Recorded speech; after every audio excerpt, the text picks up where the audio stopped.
Sore semuanya, ada Bu Tina, Coach Irfan, teman-teman semuanya. Boleh nggak nih di awal ini sambil kita saling menyapa, kita angkat kedua tangan kita sama-sama, kita gerakan, sekalian cek koneksi Bapak Ibu. Memastikan koneksinya ada. Oke, thank you semuanya. Kita tepuk tangan yuk sama-sama yuk. Thank you. Bapak Ibu sudah hadir sore hari ini. Di mana sore hari ini kita akan belajar bersama, kita akan sharing, nanti ada tanya jawabnya juga Bapak Ibu. Di Insitalk di sore ini judulnya adalah Resilience, Having the Best Possible Future. Di mana topik ada dua dari NS Trainer dan mereka juga mereka juga meta coach, yaitu Coach Irfan dan Coach Hani akan membawakan materi tentang resilience ini. Nah, oleh karena itu Bapak Ibu sekalian, sebelum kita mulai, maka kita akan mempersilahkan dulu sambutan. Kita akan mempersilahkan seseorang yang luar biasa banget bagi saya, bagi kita semua. Ini adalah omanya kita semua nih, ya kan? Nah, tadi saya tanya, Om Umar, ini mau diperkenalkannya sebagai apa gitu ya? Boleh nggak saya perkenalkannya minta izin sebagai omanya kami semua gitu. Nah, beliau ini adalah direktur dari Institut Neurosemantik Indonesia. Namun bagi kami semua, beliau adalah oma kami dan saya yakin banyak dari kita yang terutama dekat sama oma sering tanda kutip ya, sering diomel-omelin dikit lah, ya kan. Ini ketahuan sering bandel nih kita nih, ya kan. Tapi anehnya sering diomelin sama beliau, kita ini malah tambah sayang nih, malah tambah dekat dengan beliau. Nah, oleh karena itu teman-teman, saya persilahkan waktu dan tempat untuk Ibu Mariani. Kita kasih tepuk tangan dulu dong. Terima kasih Denny, bukannya dikit lagi ngomelnya, sering ngomelnya di balik layar gitu ya. Baik, terima kasih Denny. Dan Bapak Ibu, selamat sore Bapak Ibu. Ini pada mute semua ya. Oke, Sore Bu. Ya, selamat sore. Sore Bu. Ya, senang sekali bisa bertemu dengan Bapak Ibu di sini. Jadi pada sore ini kita semua berkumpul pada acara Insitalk. Happy banget karena bertemu dengan banyak wajah, baik yang pernah kenal maupun yang belum kenal. Dan sepertinya saya mendengar suara saya sendiri ya. Apakah Bapak Ibu mendengar gangguan suara? Enggak, Bu. Oke. Oke, baik. Nah, kalau gitu saya akan lanjut saja. Nah, saya ulangi lagi bahwa selamat datang pada acara Insitalk. Ini adalah pertama kalinya Insitalk dibuka untuk umum, Bapak Ibu. Kalau tahun lalu ini hanya khusus untuk meta coach dan neurosemantics trainer saja. Sehingga pada kesempatan hari ini, Januari tanggal 31, saya ingin sekaligus memperkenalkan apa itu INSI, supaya Bapak Ibu tahu apa itu INSI, karena sebagian besar saya yakin juga sudah tahu tentang MCF. Saya akan share screen-nya Bapak Ibu. Nah, apakah Bapak Ibu sudah melihat screen saya? Tolong ngasih jempol kalau sudah. Sudah, Bu. Sudah. Oke, baik. So, Bapak Ibu, seperti yang saya sampaikan bahwa ini adalah Insitalk yang pertama kali dibuka untuk umum, di mana isinya, apa sih Insitalk itu? INSI, saya akan mulai dulu dengan INSI. INSI itu adalah singkatan dari Institute Neurosemantics Indonesia.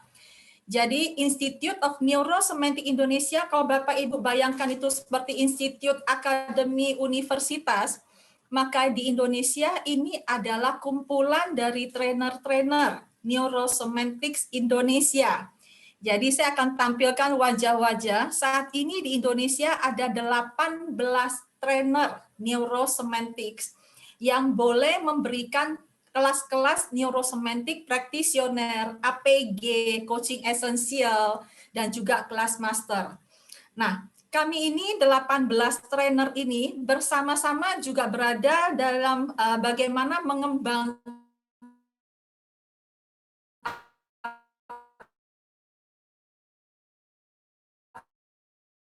apa sih neurosemantics itu? Neurosemantics itu adalah NLP. Bapak Ibu mungkin ada yang sudah kenal NLP sebelumnya, di mana neurosemantics dikembangkan 20 tahun setelah NLP, dan tentunya kalau udah 20 tahun pasti ada plus-plusnya ya. Plus-plusnya apa? Nah, neurosemantics banyak berfokus kepada frame of mind seseorang dan tentang meaning, memaknai hidup ini. Jadi kami bukan hanya fokus pada performance, tapi kita juga lihat bahwa ketika performance-nya berhasil, orangnya happy atau enggak. Ketika dia bicara soal action plan, apakah action plan itu hanya sekedar tuntutan pekerjaan atau sebuah action plan yang benar-benar berasal dari dirinya sendiri. So disinilah neurosemantics banyak melihat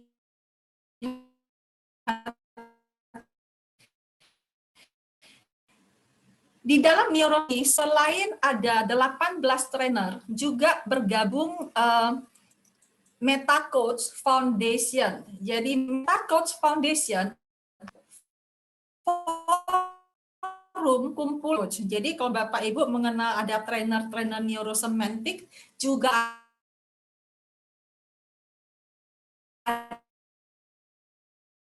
Bu Mar, sepertinya suaranya putus-putus. Ya, agak lagging, Bu Mar. coach Ya. yang berdasarkan Bu Mar boleh diulang dari MCS. putus-putus ya suara saya ya. Ya, Bu Mar. Oke, saya berusaha.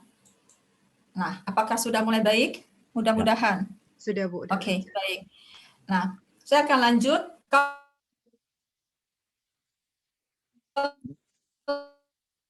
Kalau INSI tadi adalah pertemuan MetaCoach Foundation, juga sudah ada pertemuannya yaitu McCafe. Bapak Ibu di sini siapa yang sudah pernah ikut McCafe?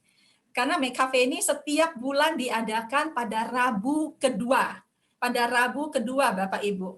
McCafe ini sebenarnya sudah lama diadakan. Di mana kalau saya buka-buka kumpulan foto ini kumpulan foto tahun 2009. Sebenarnya dari tahun 2004, tapi saya nggak ketemu fotonya. Ini 2009, 2010. Lalu kemudian kita mulai sewa tempat, ini foto-fotonya, sampai kemudian kita adakan pertemuan-pertemuan, saat ini adalah pertemuan-pertemuan online. Jadi terus berevolusi dari pertemuan di kafe, pertemuan di Jakarta Design Center, di kantor, sampai kemudian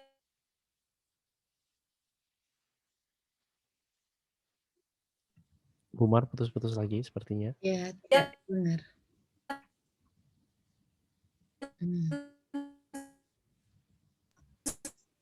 Bu Mar signalnya.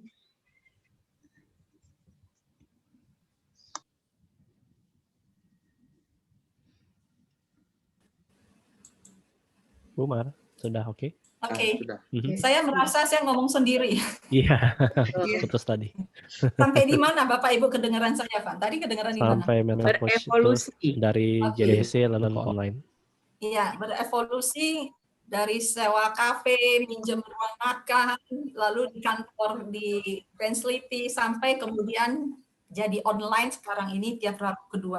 Bapak Ibu akan bertanya, apa sih bedanya McCafe sama INSI Talk? Yang beda pembicaranya. Kalau di McCafe, yang bicara nanti adalah MetaCoach, bisa juga NS Trainer, tapi sudut pandangnya adalah dari coaching. Sedangkan INSI Talk, sudut pandangnya adalah dari keilmuan neurosemantics itu, Bapak Ibu. Jadi semoga Bapak Ibu bisa cukup ikut hadir tiap Rabu kedua dan juga setiap hari Minggu terakhir di setiap bulan. Ini acaranya rutin nantinya Bapak Ibu. Lalu kemudian selain acara-acara ini, kita juga mengadakan MetaCoach Conference. Ini MetaCoach Conference pertama tahun 2013, 2015, 2017, dan 2019. So Bapak Ibu siap-siap dengan MetaCoach Conference yang berikutnya nanti di bulan Oktober. Selama Bapak Ibu mengikuti, Bapak Ibu kan sekarang bergabung di dalam grup WhatsApp nih. Nanti kemudian Bapak Ibu WhatsApp-nya akan dibubarkan, tapi Bapak Ibu akan silakan gabung dengan satu WhatsApp untuk discussion NSNLP. Nah, di situ kami akan terus update mengenai acara-acara kami. Kan artikel-artikel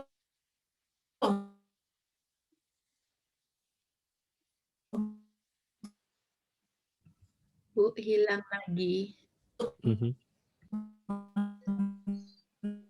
Halo Bu Mar.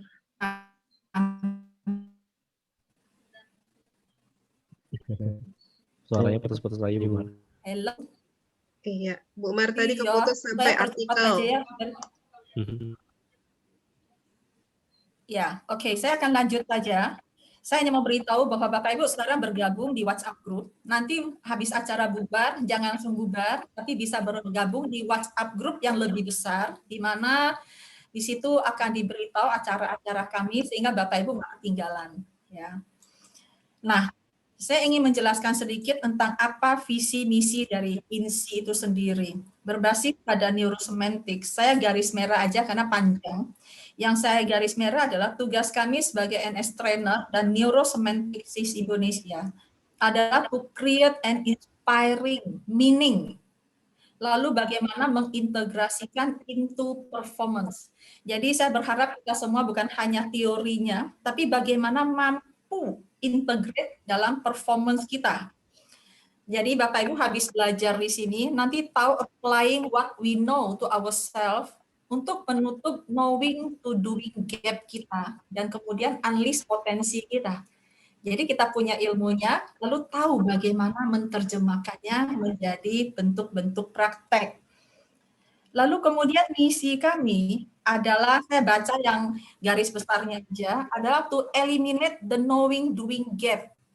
Bagaimana kita sering tahu, tapi kita nggak lakukan. Sering omdo kita bilang, ngomongnya doang. Wow, banyak tahunya. Tapi bagaimana close the knowing to doing gap, sehingga yang mana akan prevent us to full experiencing. Jadi kita hanya tahu, tapi kita tidak benar-benar mengalaminya.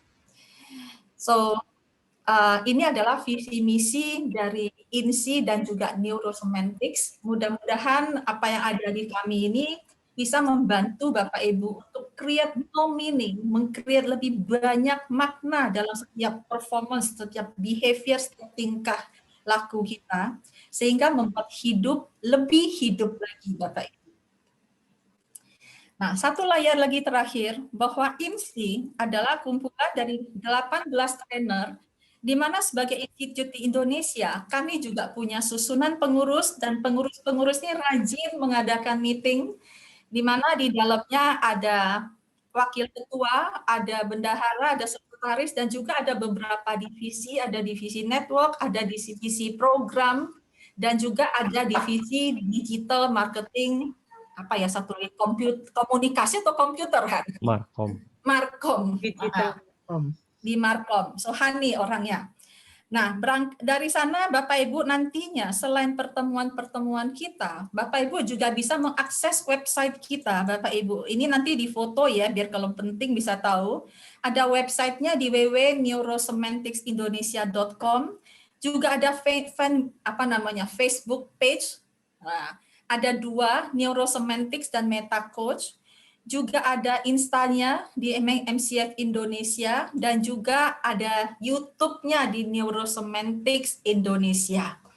Layar terakhir di foto, karena nggak ada di mana-mana. Nanti kalau Bapak Ibu perlu tahu mengenai Neurosemantics, mengenai aktivitas kita, maka inilah alamat-alamat kami. So, terima kasih buat Hani dan timnya dari Dimarkom yang telah meng-create ini semua buat kita. Jadi, berikan tepuk tangannya buat mereka yuk. So, nah, Bapak Ibu, saya yakin bukan hanya di Markom saja, tapi seluruh divisi yang berada di dalam kepengurusan cukup berperan aktif untuk membuat ini menjadi bisa membantu teman-teman semua untuk create meaning dan integrate into performance, Bapak Ibu. Di balik layar, bagian program juga cukup sibuk dari pagi untuk men-setup di balik layar supaya acara ini bisa berjalan dengan lancar. Terima kasih kepada bagian program, Bu Tina, Bu Mimi, dan juga teman-teman yang lain, juga pada Kang Pur yang telah meminjamkan Zoom-nya untuk 500 orang. Kami was-was tadi kalau melebihi 100. So, Bapak Ibu, seperti yang Bapak Ibu lihat, semua ini bisa terjadi karena kolaborasi di antara kita semua. Saya ucapkan terima kasih kepada Bapak Ibu yang telah hadir di sini. Terima kasih juga kepada semua bagian yang telah ikut membantu.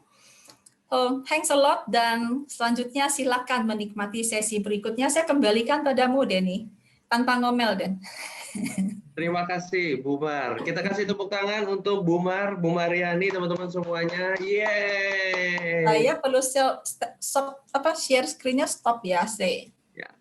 Bu Mar, ada satu pertanyaan, Bu Mar. Apakah Ya. boleh untuk ditanyakan? Ada satu pertanyaan ke Bu Mar. Silakan. Dari Ibu Cheryl, bagaimana cara join menjadi pengurusnya? Oke, Bapak Ibu perlu menjadi NS Trainer dulu, Bapak Ibu. Dan untuk menjadi NS Trainer, Bapak Ibu perlu ikut prac, perlu ikut master, lalu kemudian perlu ikut kelas untuk menjadi NS Trainer, dan setelah itu maka baru bergabung ke dalam institut, dan institut ini nanti kemudian akan diminta kontribusinya menjadi sukarelawan menjadi pengurus, karena pengurus ini semuanya adalah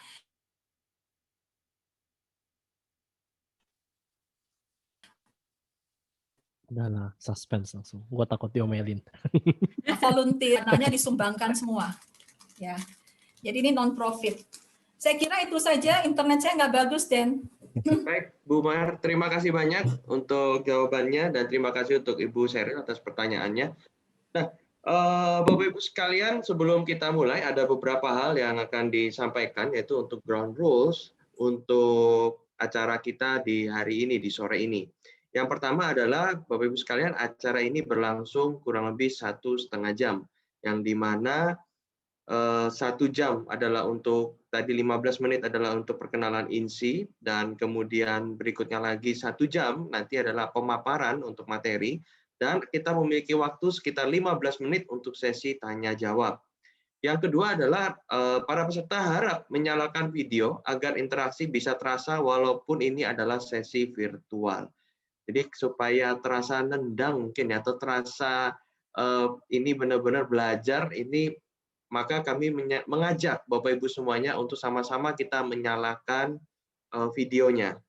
Yang ketiga adalah peserta harap mengaktifkan mode mute dari suara selama pemaparan oleh narasumber agar pemaparan dapat terdengar dengan baik oleh semua peserta. Dan yang keempat, apabila ada pertanyaan, silakan langsung diketik saja di kolom chat, Bapak Ibu. Jadi jika ada pertanyaan, langsung diketik. Pertanyaan akan dibacakan oleh moderator pada saat sesi tanya-jawab setelah pemaparan oleh narasumber selesai. Jika pertanyaan masuk melebihi batas kapasitas waktu, maka kami akan memilih pertanyaan yang relevan. Sehingga Bapak Ibu silakan untuk bertanya aja, segera nanti kalau ada pertanyaan di kolom chat, dan nanti kita akan buka sesi tanya-jawab setelah narasumber selesai untuk memaparkan materinya. Dan lalu akan ada sesi foto bersama di akhir sesi. Oleh karena itu kami mengajak Bapak Ibu untuk bertahan sampai akhir, karena kita akan ada sesi foto-foto di akhir sesi. Dan kemudian acara ini direkam dan akan diupload ke YouTube setelah selesai sesi, sehingga peserta atau yang belum bisa hadir, atau mereka yang belum bisa hadir bisa menontonnya di YouTube. Jadi ini direkam Bapak Ibu, dan rekamannya juga nanti akan kita post di YouTube. Dan yang terakhir adalah Bapak Ibu, apabila terjadi problem di koneksi internet, yakinlah bahwa kita tetap masih ada di sini kok Bapak Ibu. Jadi masuk lagi aja seperti itu. Ya. Jadi apapun yang terjadi dengan koneksi, kita masih tetap ada di sini gitu. Di sini itu maksudnya di tempat masing-masing Bapak Ibu. Ya. Nah, Bapak Ibu sekalian, berikutnya adalah saya ingin memperkenalkan narasumber kita untuk sore hari ini. Bapak Ibu, ada 2 orang narasumber yang dimana mereka adalah keduanya sama-sama neurosemantic trainer dan meta coach. Nah, Bapak Ibu, saya izinkan diri saya untuk memperkenalkan mereka berdua.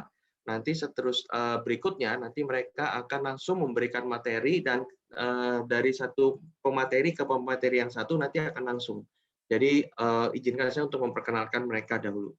Yang pertama adalah saya ingin memperkenalkan yaitu Coach Irfan. Boleh kita Coach Irfan yang mana ini? Boleh ini Coach Irfan. Yeay. Halo Coach Irfan Hai. gitu ya.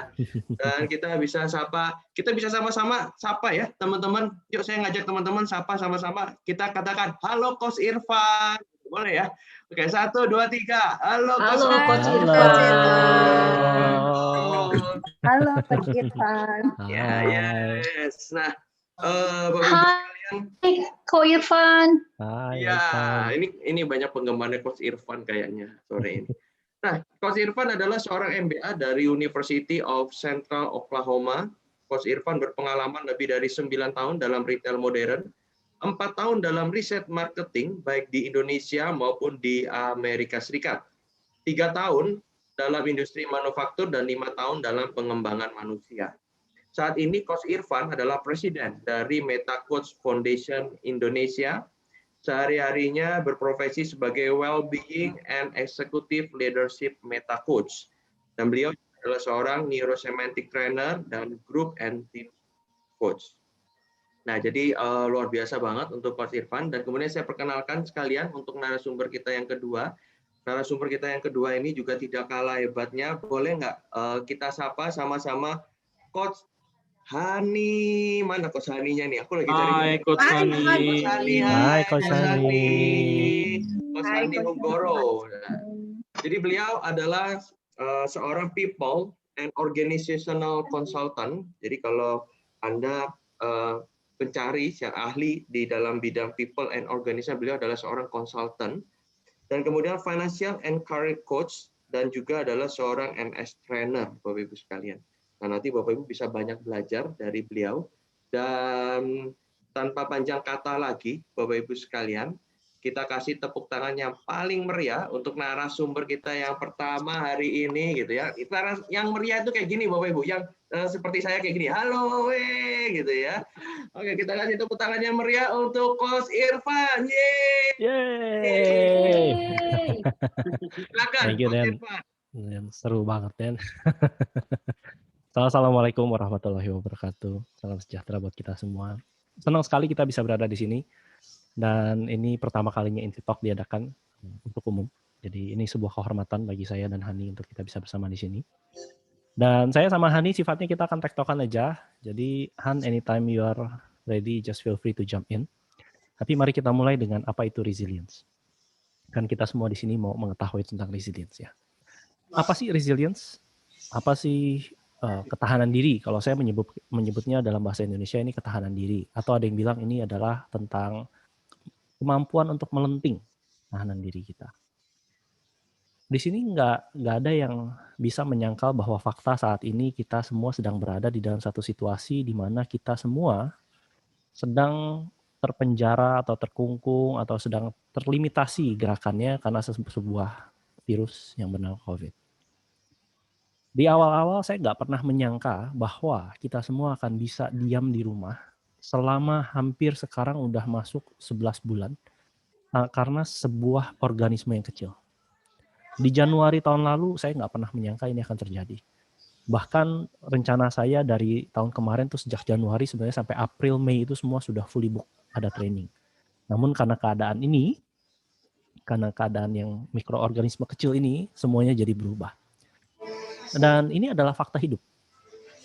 Selalu akan ada sesuatu yang membuat kita terhalang, selalu ada sesuatu yang membuat kita merasa mungkin tidak berdaya, sesuatu akan ada yang membuat kita merasa bahwa kita nggak bisa maju, atau bahkan membuat kita jatuh. Baik itu secara kesehatan, financial, baik itu secara hubungan, baik itu secara sosial, atau apapun itu. Jadi fakta hidupnya adalah di dalam hidup kita ini selalu akan punya sesuatu yang menghalangi kita atau menjadi sebuah tantangan bagi kita. Resilience ini atau ketahanan diri ini adalah sesuatu yang memampukan kita semua untuk bisa menghadapi apapun yang terjadi di dalam lingkungan hidup kita. Terlepas itu sesuatu yang besar ataupun yang kecil. Terlepas dari itu sesuatu yang benar-benar menjatuhkan kita sampai benar-benar jatuh atau hanya mengganggu keseharian kita. Dan resilience ini buat saya sangat spesial karena resilience inilah yang membantu Michael Hall, penemu co-founder dari Neurosemantics, menciptakan ilmu metastating, yaitu adalah ilmu yang menyebabkan bagaimana caranya kita untuk bisa berpikir tentang pikiran kita dan menyadari pikiran kita sendiri. Di tahun 94, Michael Hall sedang meriset apa yang namanya resilience. Dan dia menginterview lebih dari 40 orang untuk mengetahui apa itu resilience, apa itu ketahanan diri baginya. Dan di masa inilah di mana dia menemukan cikal bakal neurosemantics. Jadi buat saya resilience ini adalah asal mula ilmu yang saya dan sesama rekan trainer itu pelajari.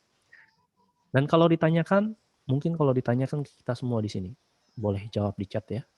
Seberapa cepat kita bangkit ketika kita terjatuh atau ketika kita sedang mengalami tantangan? Adakah di sini yang mampu begitu mengalami sesuatu dan jatuh lalu langsung bangkit? Adakah? Oh, seberapa cepat? Butuh berapa lama? Sehari, 2 hari, seminggu, sebulan, 10 tahun, 20 tahun? Seberapa cepat? Cepat, yes. Pak Aceng. Memang luar biasa nih Prof. Aceng ya. Yang lain, seberapa cepat bisa bangkit? Kalau mengalami sebuah hal yang tidak mengenakan, 1 minggu, 1-1 minggu lah. Oke, Pak Eko. Tergantung kondisi, Mbak Dela, ya. Tergantung besar case-nya, Bu Gyofni, ya. Dan yang agak berat bisa 1 minggu, yang berapa kilo beratnya ya. Lihat konteks, nah itu dia. Itulah mengapa kita perlu tahu konteks apa sih yang sedang kita alami saat ini. Kalau buat saya sendiri, COVID ini membuat saya terhalang secara finansial.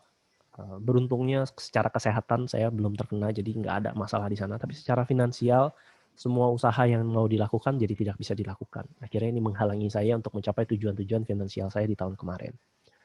Nah, jadi sangat tergantung konteks. Nah, kita bisa menilai sesuatu itu berat, kecil, atau besar, atau enteng, itu berdasarkan apa yang ada di dalam pikiran kita. Seperti yang tadi Pak Aceng bilang, saya ini terpenjara hanya karena pikiran saya sendiri. Betul sekali.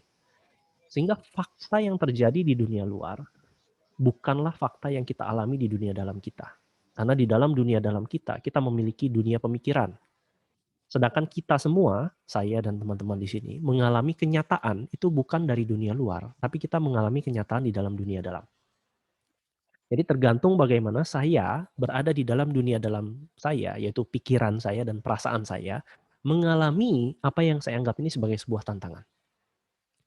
Dan resilience atau ketahanan diri adalah kemampuan saya untuk bisa menjadi orang yang menjaga pemikirannya, menjaga perasaannya, terlepas apapun yang terjadi di luar dari diri saya mampu bangkit kembali menghadapinya. Bukan berarti bisa langsung menyelesaikannya, tapi menghadapinya. Karena hidup akan terus berjalan. Ketika hidup berjalan, kita pasti bisa mengalami sesuatu yang tidak mengenakan, tidak menyenangkan. Mungkin bukan hanya COVID saja, bisa jadi ini orang-orang di sekitar kita, bisa jadi di dalam masalah keuangan, bisa jadi di dalam masalah sosial berhubungan dengan sesama kita, bisa jadi dengan hubungan dengan orang-orang yang kita sayangi, bisa jadi masalah kesehatan, bisa jadi segala macam. Sehingga kita akan selalu mengalami sebuah rintangan dan tantangan. Ada yang bilang itu sulit, ada yang bilang itu susah, ada yang bilang itu mudah, besar, kecil, apapun itu. Setiap kita akan mengalaminya. Dan ada orang yang hanya berhenti ketika mereka merasa stres, ada orang yang berhenti ketika merasa ada sesuatu yang berubah dan nggak sesuai dengan diri mereka sehingga mereka tidak dapat mengatasinya. Ada yang akhirnya jadinya bingung, ada yang akhirnya jadi tidak jelas mau ngapain, ada yang punya rasa khawatir atau menyesal, dan lalu akhirnya nggak melakukan apa-apa. Sehingga itu fakta hidup. Sesuatu akan terjadi. Bagaimana kita mengatasinya, dan inilah apa yang dipropos oleh Neurosemantics. Bagaimana kita bisa menjaga diri kita, pemikiran kita, perasaan kita, menghadapi apapun yang terjadi, supaya ketika itu terjadi, saya tidak terjatuh, dan saya nggak benar-benar down, tapi saya bisa bangkit. Dan bahkan bukan hanya bangkit karena punya ketahanan diri, tapi saya bisa melenting. Diharapkan malah jadi jauh lebih tinggi daripada sebelumnya. Jauh lebih berdaya daripada sebelumnya. Dan untuk saya bisa melakukan itu, maka kita perlu punya sebuah kemampuan untuk bisa bounce. Sebuah kemampuan untuk bisa bangkit dari terjatuh dan langsung bangkit. Kemampuan untuk bounce. Kemampuan untuk melenting. Kemampuan untuk menciptakan keseimbangan atau balance dan menciptakan bagaimana saya bisa punya stabilitas di dalam hidup saya. Jadi resilience itu bukan berarti ketika keadaan di luar saya itu sedang keadaan tenang. Kalau keadaannya tenang, lagi senang, lagi menyenangkan, lagi aman, lagi nyaman, saya nggak butuh resilience. Namun karena keadaan yang sebaliknya, keadaan yang menantang, keadaan di mana saya punya halangan, keadaan di mana saya perlu punya sebuah kekuatan untuk menghadapinya, disitulah saya butuh resilience. Dan ini bisa kita dapatkan ketika kita sudah memahami apa itu resilience, apa itu ketahanan diri. Jadi sesi ini adalah introduction bagaimana kita bisa memiliki resilience di dalam diri kita. Nah, untuk memahaminya, kita perlu tanya dulu kepada diri kita, penting nggak bagi kita untuk memiliki resilience? Saya nggak tahu apa yang teman-teman hadapi saat ini, mungkin ada yang saat ini masih fine-fine aja, bisa jadi saat ini masih mengalami hal-hal yang baik, bisa jadi yang sekarang sedang mengalami banyak masalah, saya nggak tahu. Tetapi bagi setiap dari kita, apakah penting bagi kita untuk bisa punya yang namanya ketahanan diri, melenting dan bangkit, menghadapi segala sesuatu yang perlu kita hadapi? Kalau penting buat kita, maka inilah caranya. Karena dengan kita punya kemampuan untuk bangkit, punya kemampuan untuk menghadapi halangan, tantangan, ini akan membantu kita untuk melakukan apa sih? Ketika saya bisa bangkit, ketika saya bisa benar-benar kuat di dalam kemampuan saya bertahan, maka yang bisa kita dapatkan adalah mencapai tujuan-tujuan yang ingin kita dapatkan. Mencapai mimpi-mimpi kita. Mencapai apa yang kita harapkan dalam menggunakan potensi-potensi kita. Dan ini adalah hidup terbaik yang bisa kita punya. Karena setiap dari kita itu layak mendapatkan hidup yang baik. Sehingga kemampuan untuk memiliki ketahanan diri adalah kemampuan menghadapi rintangan dan halangan yang sedang ada di dalam jalan kita. Dan dengan kita bisa menghadapinya dengan baik, maka kita bisa mendapatkan hidup yang terbaik. Kalau di dalam neurosemantics tadi adalah bagaimana kita punya makna yang tertinggi, dan bagaimana kita bisa juga bukan hanya punya makna, tapi kita punya performa yang tinggi, dan menggabungkan antara makna dan performa. Makna di sini tuh ada harapan, ada impian, ada pentingnya kenapa kita melakukannya, ada niat, ada tujuan-tujuan yang penting bagi kita dan benar-benar melakukan aksinya, bukan hanya bermimpi tapi melakukan aksinya untuk mencapai hidup kita yang terbaik. Inilah kenapa resilience itu kita butuhkan di zaman-zaman sekarang. Apalagi kalau dibilang lagi zaman-zamannya VUCA. Nah, saya akan banyak men-sharingkan tentang individual dan Hani akan punya banyak contoh di dalam dunia korporasi atau di dalam dunia bisnis. Han, ada yang mau ditambahkan? Silakan.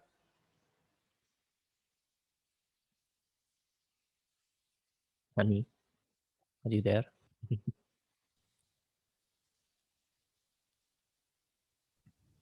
Han nggak kedengeran, Han. Masih di mute, Han. Suaranya Coach Hani.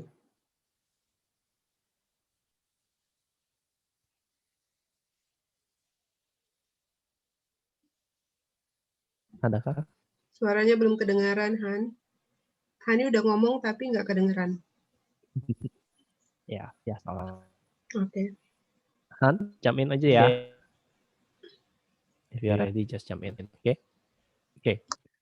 Sementara biasa saya cover. Nah, di dalam bisnis, apakah bisnis kita selalu mulus-mulus saja?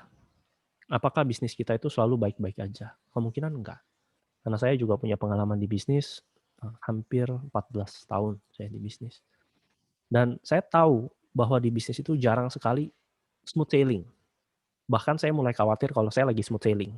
Artinya lagi nggak ada masalah, kemungkinan besar masalah-masalah itu datangnya nanti tiba-tiba dan banyak. Kemungkinan besar di bisnis saya, belum tentu di bisnis teman-teman. Sehingga ketika saya mengalami guncangan-guncangan ini, halangan dan rintangan itu kan bukan hanya apa yang saya alami di dalam diri saya sendiri. Baik di dalam bisnis maupun di dalam kehidupan kita, di dalam berusaha, baik kita bekerja sendiri ataupun bekerja sama orang atau kita punya usaha. Pasti kita punya rintangan-rintangan yang perlu kita hadapi. Sehingga bagaimana secara kolektif saya dan bisnis saya dengan tim saya memiliki ketahanan diri ini. Walaupun kita punya rintangan, kita punya tantangan sebagai sebuah tim, sebagai sebuah usaha, sebagai sebuah perusahaan, tapi tetaplah bagaimana memiliki ketahanan diri itu dimulai dari diri kita masing-masing.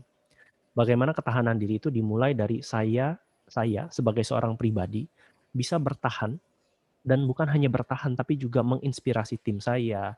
Bagaimana saya bisa menggabungkan tim saya untuk mencapai tujuan-tujuan yang sama, tujuan-tujuan yang ingin kita capai, harapan-harapan yang ingin kita capai. Bedanya kalau sekarang saya bukan hanya mencari hidup terbaik untuk saya, mencapai tujuan saya, tapi saya juga mencari hidup yang terbaik bagi perusahaan saya, bagi tim saya, bagi mimpi perusahaan saya, bagi potensi-potensi yang perusahaan saya miliki. Untuk apa? Untuk memberikan value dan nilai yang orang-orang layak dapatkan dari apa yang kami jual sebagai sebuah perusahaan. Sehingga resilience itu bukan hanya bagi seorang pribadi, tapi juga di dalam pribadi-pribadi kita punya sekelompok orang yang membentuk sebuah perusahaan. Sehingga bukan hanya resilience pribadi, tapi juga resilience sebagai sebuah perusahaan, sebagai sebuah bisnis. Nah, Irfan, yes, silakan. Udah kedengaran ya? Ya. Ya. Mau bertanya dong teman-teman yang hadir hari ini, bolehkah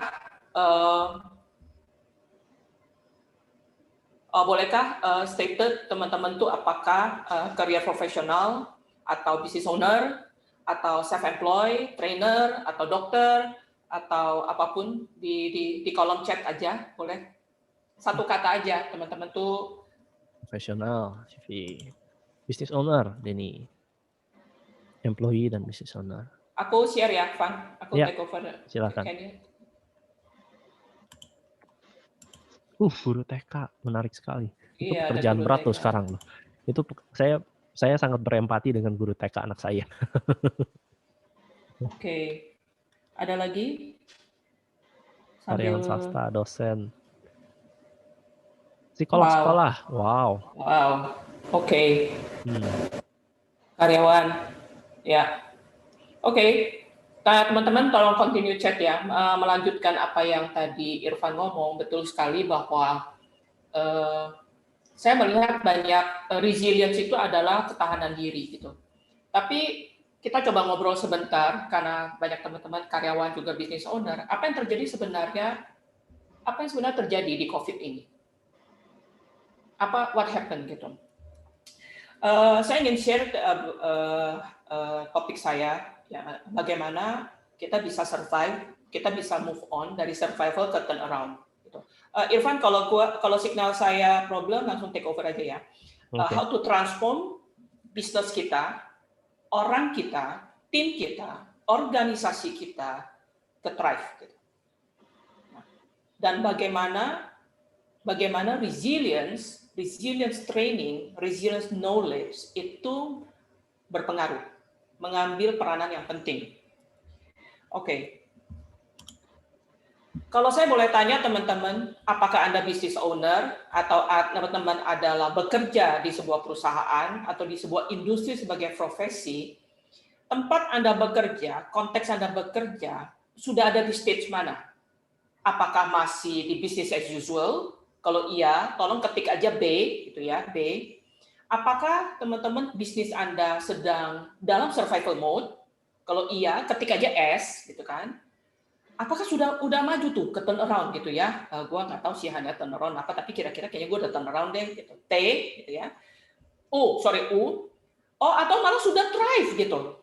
T, gitu. Oke? Di kolom chat aja. Jadi ada B, S, U, atau T, gitu.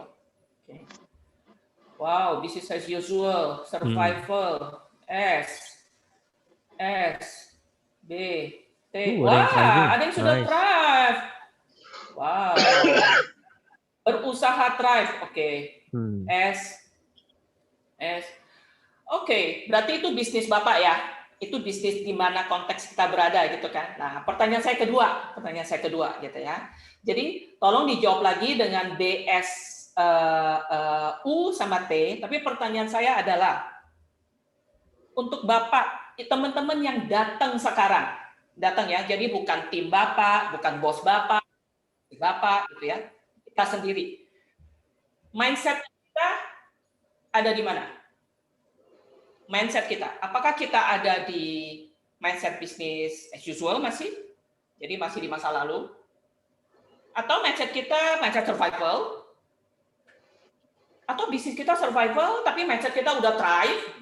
Udah jauh gitu ya. Nah, sekarang yang saya minta teman-teman Jawab kita sendiri. Oke, saya tunggu sebentar. Wah, ada yang sudah Thrive. Nice. Lisa ini kayaknya agak beda ini industrinya ya. Thrive, wow. Baru di Thrive. Oke, Thrive. Wah, ini mah berarti udah nggak butuh kesini kan? Iya, Udah kayaknya thriving kita, semua. ya udah bubar aja kayaknya kelas ini. Kelasnya bubar aja. Oke. Oke, ya sambil dilanjut ya, saya terus. Oke. So, pertanyaan saya adalah, ini untuk kita sendiri, tapi kita tahu sebagai business owner, kita punya karyawan, sebagai leader, kita punya anak buah, sebagai mungkin insurance agent, kita punya punya downline. So, anything yang kita punya. So, pertanyaan saya adalah, people yang saya mau share adalah, apa sih what happened ketika survival? Ketika business as usual, berarti bisnis mungkin kita ambil untuk konteks diskusi 1 jam ini adalah masa sebelum COVID. Jadi let's say sampai Februari 2020 gitu. Dan saya menemukan sebagai seorang people organization consultant, ada beberapa perilaku yang berubah. Mungkin bukan kita gitu ya, mungkin tim kita gitu yang berubah. Kita bisa baca banyak sekali sumber atau tulisan orang, WhatsApp group gitu ya. Tapi bagi saya sebagai konsultan ada 5 grup besar gitu yang saya observe behavior people. Yang pertama adalah people cenderung masuk ke state frustasi dan dia mulai confused dengan role-nya dia. Kalau dia dulu adalah seorang marketing yang boleh mendekati klien dan dia boleh approval transaksi di atas 200 juta misal sekarang. Ketika masa COVID, dia mulai bingung, gua boleh atau enggak ya gitu. Karena it seems bos gua sebentar boleh, sebentar enggak gitu. Di meeting bilang, oh kita mesti cari sales, kita mesti begini gitu. Tapi bisa bayar nggak dia gitu. Jadi kita confuse role. Dan kadang kita enggak. Sometimes saya mengamati klien saya, bosnya sih jelas lah, ya dia bosnya gitu ya. Anak buahnya yang bingung kan, manajer. Udah manajer bingung, anak buahnya lebih bingung lagi gitu kan. Boleh atau enggak ya Bu ya gitu. Jadi karena mereka coba doubt. Sometimes tidak dia tahu boleh atau tidak, baik atau tidak, beresiko atau tidak. Yang kedua adalah saya menemukan karena masalah kesehatan, kita cenderung lebih memprioritaskan kesehatan sehingga memberi kesan kita memiliki sikap yang berubah terhadap pekerjaan. Jadi yang tadinya mesti meeting ketemu muka, nggak mau work home. Tadi yang ditanya jawabnya cepat karena tinggal ketok-ketok pintu, lu udah kerjain belum? Sekarang mesti WhatsApp. Kalau WhatsApp tunggu jawabnya lama sekali berasanya gitu. Jadi ada hal yang berubah. Nah, yang ketiga adalah lelah, fatigue. Siapa di sini yang belum capek sampai sekarang? Saya aja udah capek sih terus terang. Saya aja sempat down fisiknya gitu ya. Kemarin ketemu teman yang pencinta naik gunung aja udah mulai pusing. Aduh, gua sempat 2 minggu gua hampir kolapsan katanya. Capek gua berasanya. Ada yang belum capek teman-teman? Tolong ajarin tips. Wah, masih semangat. Kayaknya mesti 1 hari tolong isi McCafe ya. Gimana cara semangat tetap COVID. Tapi saya menemukan beberapa observasi di teman-teman dari grup WhatsApp, dari asosiasi, fatigue gitu. Dan itu mempengaruhi semangat kerja dan biasanya kalau udah November mempengaruhi pencapaian target. Habis itu biasa kita pakai alasan COVID sih Pak, gitu kan? Nah, padahal sebenarnya dia capek ngejar target gitu. Dan kalau udah capek biasa orang kalau udah capek gampang bete. Nah, kalau udah capek gampang bete, kupingnya jadi tipis. Jadi rumor yang tidak berdasar jadilah masuk ke hati. Ya. Jadi orang jadi bapernya tuh tingkat dewa gitu. Tadinya baper tingkat bumi dia naik tingkat dewa gitu. Ya. Nggak tahu beritanya apa, pokoknya ngomongnya A, dengarnya B, diolah jadi munculnya D gitu kan. Habis itu rame gitu. Dan kalau untuk teman-teman yang punya bisnis manufacturing, punya SPSI, punya union, nah itu kan lebih rame lagi kan. Oh kita mau tutup ya gitu. Belum juga nggak mau tutup, kita udah demo dulu kan, udah minta pesangon. Jadi rumor. Yang keempat adalah kadang kalau kita pusing di kantor, pusing di rumah. Ada yang juga pernah bilang kerja work from home bikin gua malah ribut sama bini gua kan katanya gitu. Jadi. Dan yang terakhir adalah stres. So intinya apa gitu? Saya tidak akan membahas satu persatu ya. Tapi kita aware nggak? Apakah kita sebenarnya pernah mengalami beberapa simptom di sini? Mungkin ada yang lain gitu ya. Kalau ada yang lain silakan chat di box gitu ya. Atau kita lihat nggak? Kita aware nggak? Anak buah kita juga begitu. Dan kalau kita lihat anak buah gitu, kita bisnis kita lagi survival mode, then what should we do? Apa yang mesti kita lakukan? Dan maaf teman-teman, presentasi ini sebenarnya saya bawa dalam konteks resilience, tapi sebenarnya yang saya tidak akan bawakan adalah strategi perusahaannya itu sendiri. Jadi saya ada korelasi antara poin ini dengan strategi perusahaan, tapi saya hanya fokus di behavior orang. So, kita sadar nggak kita begitu? Enggak, gua masih semangat kok Han. Ya, tapi beda aja attitude-nya gitu kan. Approval jadi lama, dikasih bos ada restructuring. Kenapa perusahaan itu restructuring? Ya nggak bisa bayar. Kenapa dia nggak bisa bayar? Loh, yang namanya lagi COVID ya, gitu kan? Enggak, kita mesti semangat gitu, tapi ngomel-ngomel. Jadi kadang tanpa kita sadari beberapa behavior itu mempengaruhi kita dan kita dengan gampangnya denial, no, I'm okay. Yeah. Masalah anak buahnya stres lihat lu gitu. Tapi karena anak buah prinsipnya masih terima gaji ya sudahlah gitu ya. Itu salah satu.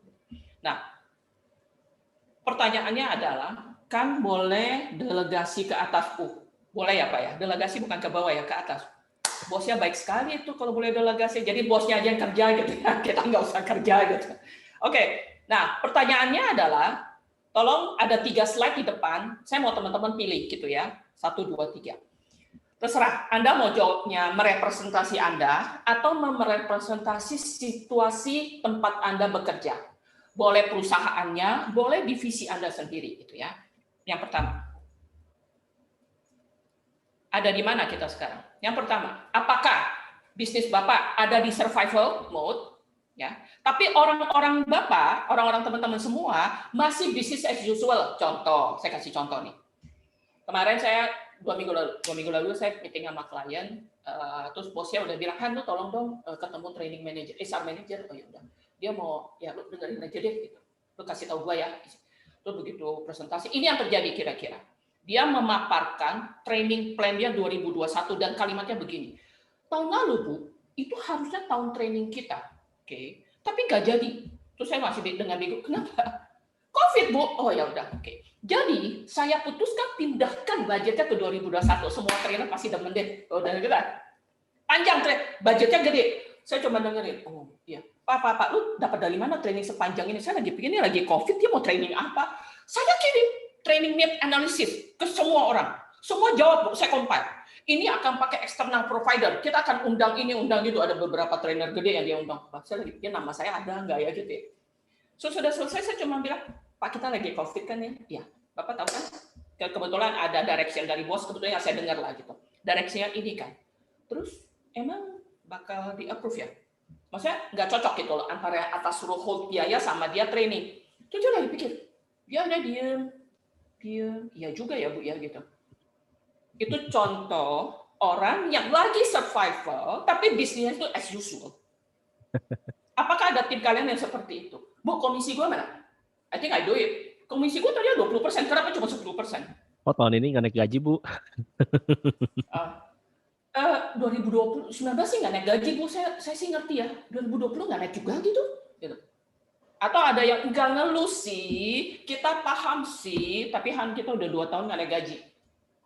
So, apakah tim Anda ada di situasi kayak gitu? Atau Anda sendiri masih di situasi itu?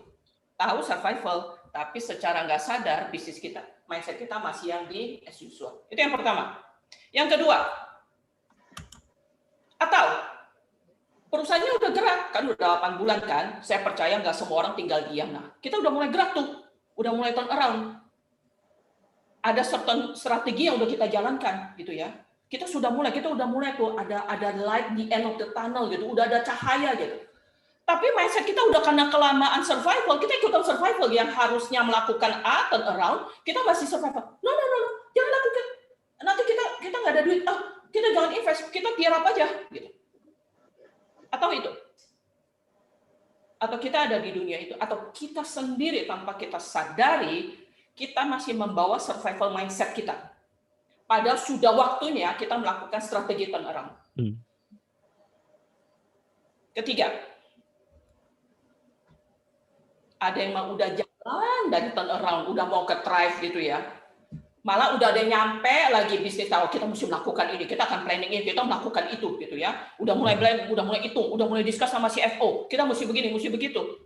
Tapi kita sendiri masih dengan survival mode ngelihat doang. Lihat, wah dengan semua survival mindset-nya masih diam di situ. So ada di mana teman-teman semua? Tim kalian? 1, 2, atau 3? 3. Wah, Bu Jenny. Wow. Saya ulangin aja ya slide-nya ya, supaya teman-teman ada bayangan. Ini 1.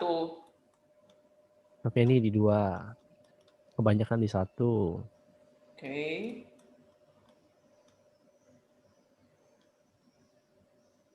Oke, sambil menunggu teman-teman yang lain. Jadi, poinnya apa sih teman-teman? Kita mau melatih resiliensi kita, tapi kita harus tahu dulu bisnis kita ada di mana, tim kita ada di mana, kita sendiri ada di mana. Mismatch apa yang terjadi? Sebenarnya kita sadar nggak sih situasinya apa? Dan tadi kita udah sempat bahas beberapa perilaku orang ketika survival mode gitu. Dan kalau kita udah tahu itu, what should we do? Nah, salah satu keunggulan menurut saya kita belajar NLP dan meta coaching adalah kita paham tentang cara berpikir manusia. Di neurosemantik tadi Irfan udah bilang, kita belajar memahami cara berpikir kita. Dan karena saya belajar NLP, begitu saya lihat, oke, at least sekarang mungkin karena usia saya sedikit lebih bertambah, saya sudah lebih stop judging gitu. Kok begitu sih dia? Gitu ya. Gak ngerti ya, perusahaan lagi susah ya, gitu. Ya, masa COVID kan seperti itu gitu kan, gitu. Oke, nah, jadi kalau kita udah tahu kita ada di mana, mismatch yang terjadi di mana, dan maaf sekali lagi teman-teman saya nggak bahas strategi ya, saya nggak bahas strategi. Dan pertanyaannya yang kita mau apa? Apa yang kita mau? Kita mau bisnis berjalan continue, atau kita mau bisnis resilience? Dan ini hal yang sangat menarik. Kemarin Coach Tina itu memberikan sebuah saya ide. Dan membuat saya berpikir, benar juga ya. Apa bedanya teman-teman? Kita mau balikin bisnis kita bisa berjalan kembali, atau kita pengen memiliki daya lenting, seperti yang Irfan bilang tadi. Dan kalau saya boleh mendapat beberapa feedback, tolong dijawab aja C atau R, gitu ya. Apa yang kalian mau? Ketika COVID ini berakhir, gitu. Ketika ini semua berakhir, apa yang kita mau? R. Oke. Jadi continuity itu artinya berlangsung seperti biasa dan berjalan seperti biasa. Resilience itu artinya ketika kita punya tantangan, kita bisa langsung bangkit sebagai sebuah bisnis. Ya. Dan surprisingly teman-teman, beberapa menjawab gue yang penting mau bisnis gue balik aja, gue udah thank you, gue udah bersyukur banget Han. Nggak ada yang salah dengan itu. Nggak ada yang salah. Ya. Jadi ada di dua. Oke, secara organisasi, saya bicara sedikit soal organisasi. Yang namanya organisasi resilience adalah punya 3 hal. Kita memiliki kemampuan beradaptasi, kita mampu fleksibel.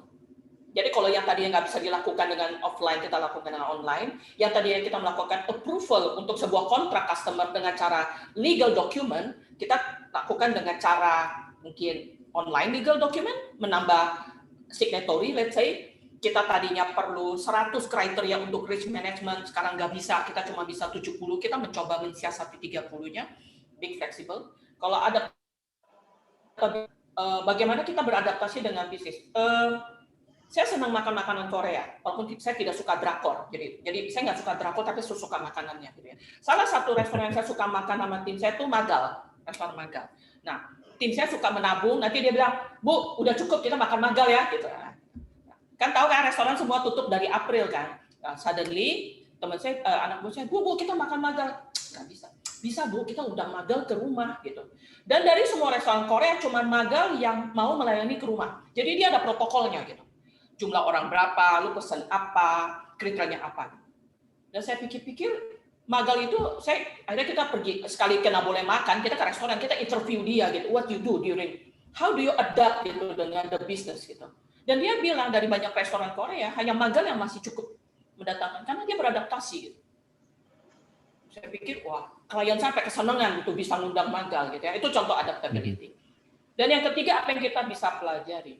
Jadi, pesan dari beberapa hasil observasi organisasi, balik ke continuity aja, itu sudah tidak cukup. Karena situasi ekosistem sudah berubah. kita sudah tidak hidup lagi di zaman sebelum Februari 2019. Adik saya malah nakut-nakutin, katanya bakal ada virus yang lebih heboh dari virus COVID. Kalau kata Bill Gates sih begitu, kalau kata Bill Ya, Gates. ini aja belum selesai, udah lagi ngomong virus yang mana satu gitu kan. Tapi secara ekosistem udah berubah. Jadi kita tidak, menurut saya, kita tidak lagi cukup, yang penting gua balik ke seperti normal kan. Itu kemampuan daya lenting di perusahaan. Dan kalau kita punya kemampuan daya lenting perusahaan, berarti kita perlu memiliki daya lenting di individu. Nah,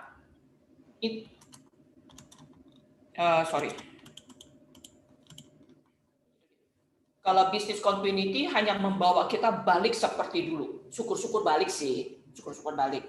Kalau kita bikin target itu ya 90% dari dulu deh, enggak. Tapi kalau kita belajar membangun resiliency, akan membawa bisnis kita menuju ke drive. Tapi teman-teman ada satu frame ya, karena saya ngomongnya dalam konteks resiliency individu. Tapi pemahaman ini perlu dibawa konteks industri, cycle business, situasi finansial ya. Jadi itu yang kita nggak bahas, itu saya exclude. Okay. Nah, apa sih kalau kita udah turn around gitu kan? Oke, Han, gue setuju deh, gue mau turn around gitu. Dari semua hal saya rangkum menjadi 5. Untuk teman-teman yang karyawan, tolong pay attention, karena menurut saya ini matters gitu. Yang pertama, sesusah apapun dalam kondisi yang paling susah, mau company lagi business as usual, kayak mau survival, kayak mau turn around, kayak perilaku kita matters gitu. Attitude kita matter. Dan attitude kita datang dari cara berpikir kita. Cara berpikir kita menentukan attitude kita. Tolong disesuaikan. Tergantung industri, tergantung perusahaan, cycle business, jenis customer, kita perlu bisa menyesuaikan. Itu yang pertama. Yang kedua, itu yang saya suka ngomong sama semua teman-teman. Juga sama, maaf ya, business owner ya, kalau ada ya. Saya suka bilang sama teman-teman saya yang either small, medium enterprise, jangan belagu gitu. Karena krisis akan berakhir. Karyawan yang bagus mungkin akan pindah, karyawan yang jelek akan stay, gitu ya. Dan kita akan mungkin kehilangan banyak orang bagus. Sebagai karyawan juga sama. Kalian siap nggak ketika ini semua berakhir, ketika ekosistemnya berubah? Atau kalian masih menggunakan cara berpikir, mindset, business as usual, accounting tetap accounting, HR tetap HR. Sampai mati pun lu butuh orang rekrutmen. Siapa bilang? Accounting nggak ada matinya. Siapa yang mau pegang uang? Siapa bilang? Banyak pekerjaan accounting yang sudah di take over oleh komputer. Banyak pekerjaan inventory analis udah pakai big data. Dari 10 orang lu cuma tinggal butuh 2 orang. Bahkan masa depan trainer. Are you sure kita masih butuh trainer? Kita nggak tahu. Jadi krisis will end. Kita bisa memilih masih di survival mode. Oke, kata Hani, gue mesti tiarap, gue mesti irit, gue nggak cash is the king gitu ya, nggak boleh belanja, tapi lu juga nggak mau invest untuk pelatihan sendiri gitu. Ya udah, lu ketinggalan nanti ujungnya. So crisis will end, be ready. Yang ketiga, belajarlah pakai fakta. Banyak cognitive bias manusia yang generalisasi. COVID sudah 13.000, kita akan mati gitu. Atau satu customer nggak bayar, dibikinnya seolah-olah company itu udah mau mati besok. Produksi lain satu jatuh, oh ada ini kayaknya, ada apa? Ada pemogokan, ya elah listrik mati kali, gensetnya nggak ada. Don't try to build that kind of things. Gaji telat sejam, mati lah, gue mau dipecat ya, nih kayaknya. Iya, betul. Bener. Han, gue belum terima gaji, kenapa?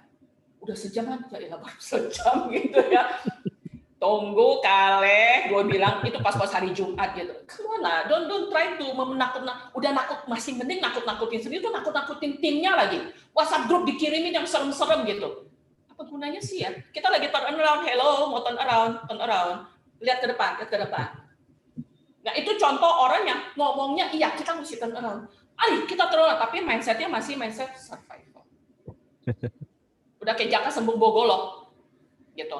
Dan yang keempat adalah, seperti saya bilang tadi, krisis itu opportunity untuk belajar. Kita bisa lihat krisis ini, kan gue juga udah bilang krisis, makanya nggak usah sok kreatif. Atau kita perlu punya daya lenting. Ya, lu punya daya lenting. Terus ngapain? Cuma punya daya lenting, pergi training, dapat sertifikat, terus bisa jelasin tools-nya. Dipakai tools-nya. Cari opportunity.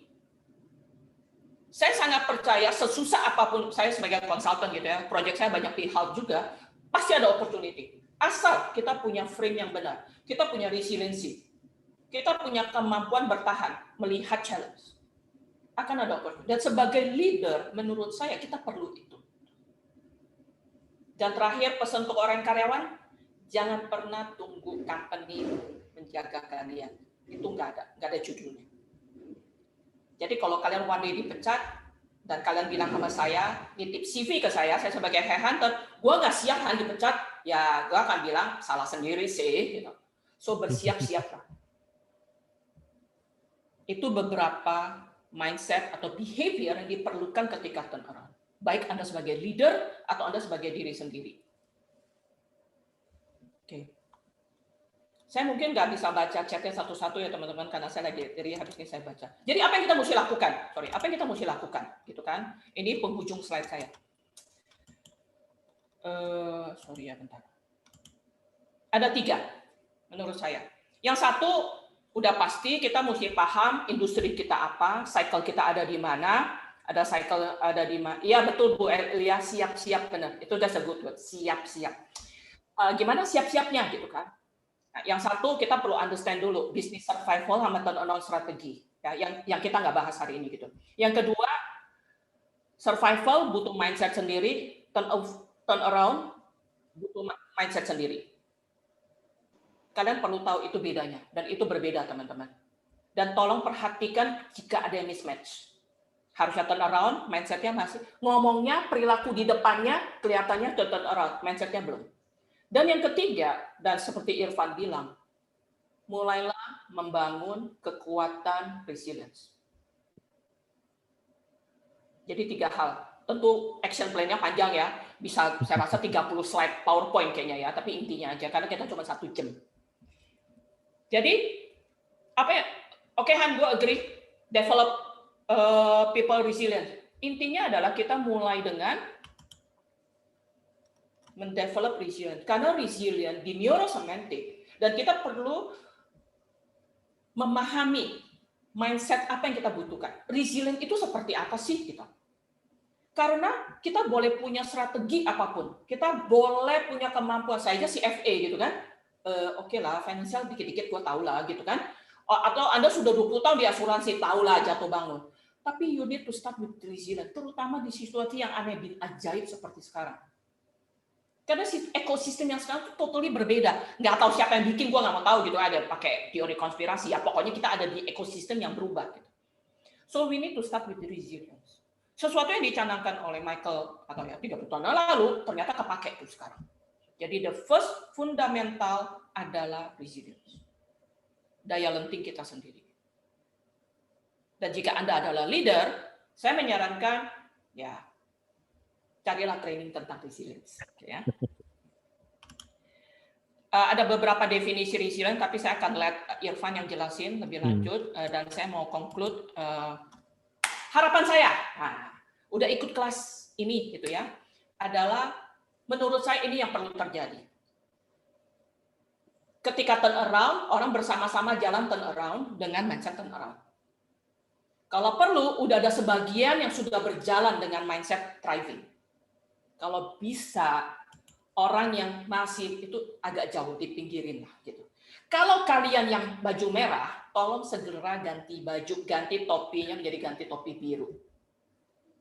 Nah, pertanyaannya, oke, gue agree Han, gimana gue bisa training resilient? Nah, kebetulan neurosemantik, saya nggak tahu tempat lainnya. So sorry kalau saya a bit self-centered, tapi setahu saya neurosemantik yang termasuk yang mempopulerkan, mendesain, mempopulerkan, betul ya Irfan ya, teori training semantik. Dan seperti tadi Mariani bilang, neurosemantic trainer ada segini banyak.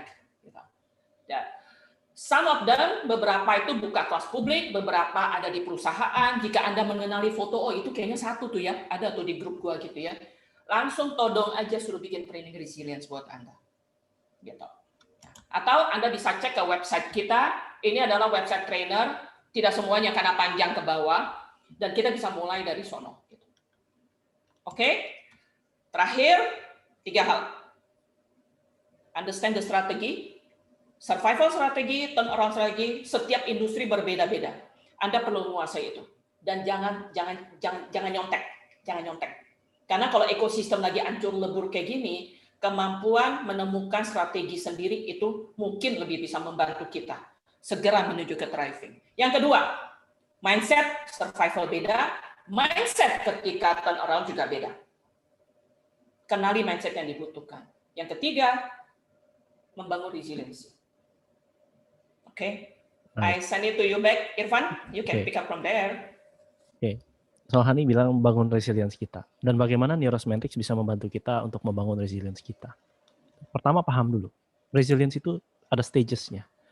Resilience adalah bagaimana kita bisa bounce back. Bagaimana saya punya keberanian menghadapi tantangan. Bagaimana saya bisa membenarkan jalan-jalan saya yang perlu saya benarkan. Ketika saya lagi survive, ya saya survive. Saya turn around, ya turn around. Begitu saya lagi sudah thriving, ya saya thriving. Dan bagaimana kita membenarkan diri kita sendiri ke arah yang kita mau tuju. Nah, ketika sesuatu terjadi, kita sebut aja setback. Ada sebuah halangan terjadi pada diri saya. Saya mengalami sesuatu.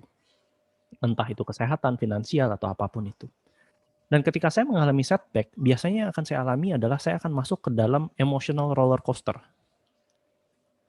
Ini yang tadi Hani bilang. Bingung, nggak bisa ngapa-ngapain, stres, khawatir, takut, atau apapun itu. Dan ketika saya berada di dalam stages ini, biasanya ini bisa dihubungkan juga dengan stages ketika seseorang mengalami sebuah kehilangan. Yang pertama itu adalah denial, dia menolak, nggak mungkinlah gue dipecat, nggak mungkinlah gue sakit, nggak mungkinlah gue bangkrut, nggak mungkinlah denial. Tapi ketika kenyataan itu memang benar-benar terjadi, dia akan marah, anger. Dia akan mengalami bahwa kenapa dunia begini? Kenapa dunia membuat saya seperti ini? Kenapa sih perlu ada COVID? Kenapa Tuhan begini? Kenapa Tuhan begitu? Dia memarahi entah orangnya, timnya, dirinya, atau bahkan Tuhan. Lalu bisa jadi dia bargaining. Aduh Tuhan, seandainya ini nggak terjadi, gue akan taat deh. Gue akan baik-baik aja lah. Sampai akhirnya nanti dia akan depresi. Inilah emotional roller coaster-nya.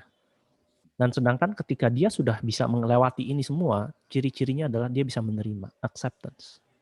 Ketika dia bisa menerima apa yang terjadi pada dirinya, dan dia sudah lepas dari emotional roller coaster ini, baru dia mulai coping, atau dia mulai mengatasi apa yang terjadi di dalam setback ini.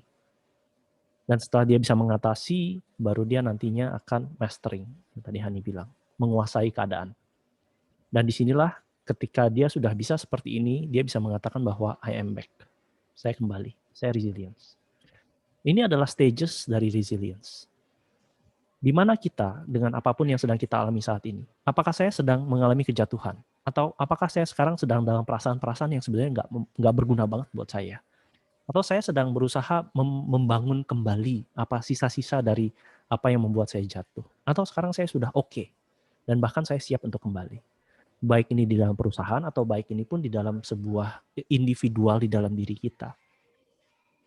Tahap ini, emotional roller coaster, terhadap tahap emosi, ini bisa terjadi untuk orang-orang.